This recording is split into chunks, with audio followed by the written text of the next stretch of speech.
चंड और मुंड का वध। महर्षि मेघा ने कहा, दैत्यराज की आज्ञा पाकर चंड और मुंड चतुर्मुखी सेना को साथ लेकर हथियार उठाए हुए देवी से लड़ने के लिए चल दिए। हिमालय पर्वत पर पहुंचकर उन्होंने मुस्कुराती हुई देवी जो कि सिंह पर बैठी हुई थी देखा। जब असुर उनको पकड़ने के लिए तलवार लेकर उनकी ओर बढ़े तब अंबिका को उन पर बड़ा क्रोध आया।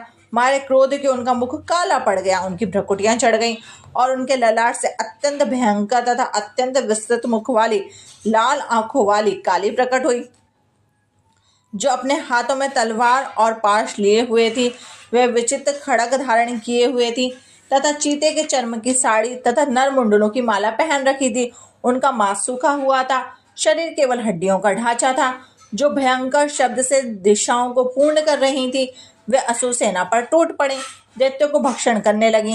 वह पार्श्व रक्षकों, अंकुशधारी महाव्रतों, हाथियों पर सवार योद्धाओं और घंटा सहित हाथियों को एक हाथ से पकड़ पकड़ कर अपने मुंह में डाल रही थी और इस प्रकार वह घोड़ों, रथों, सारथियों व रथों में बैठे हुए सैनिकों को मुंह में डालकर भयानक रूप से चबा रही थी।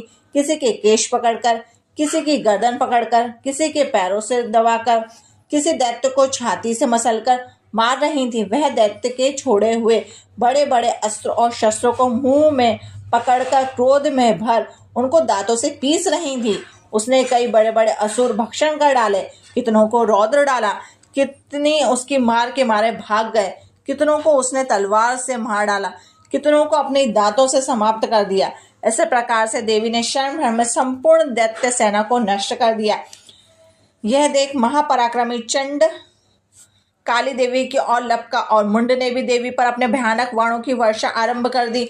अपने हजारों चक्र उस पर छोड़े। उस समय वह चमकते हुए बाण चक्र देवी के मुख में प्रविष्ट हुए। इस प्रकार दिख रहे थे जैसे मानो बहुत से सूर्य मेघों की घटा में प्रविष्ट हो रहे हों। इसके पश्चात भयंकर शब्द के साथ काली ने अत्यंत जोश में भरकर विकट अट्टहास किया। उसका भयंकर मुख देखा नहीं जा रहा था, उसके मुख में श्वेत दांतों की पंक्ति चमक रही थी।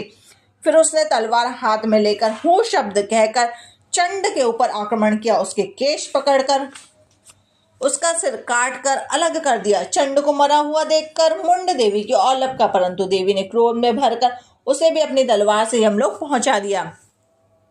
चंड और मुंड को मरा हुआ देखकर बाकी बची हुई सेना वहां से भाग खड़ी हुई। इसके पश्चात काली ने चंड और मुंड के कटे हुए सिरों को लेकर चंडिका के पास गई और प्रचंड अट्टहास के साथ कहने लगी, हे देवी, चंड और मुंड महादैत्यों को मारकर तुम्हारी भेंट कर दिया है। अब शुंभ और निशुंभ का तुमको स्वयं वध करना है। महर्षि मेघा ने कहा। वहां लाए हुए चंड और मुंड के सिरों को देखकर कल्याण में चंडी ने काली से मधुर वाणी में कहा, हे देवी, चूंकि तुम चंड और मुंड को मेरे पास लेकर आई हो, अतः संसार में तुम्हारी चामुंडा के नाम से ख्याति होगी।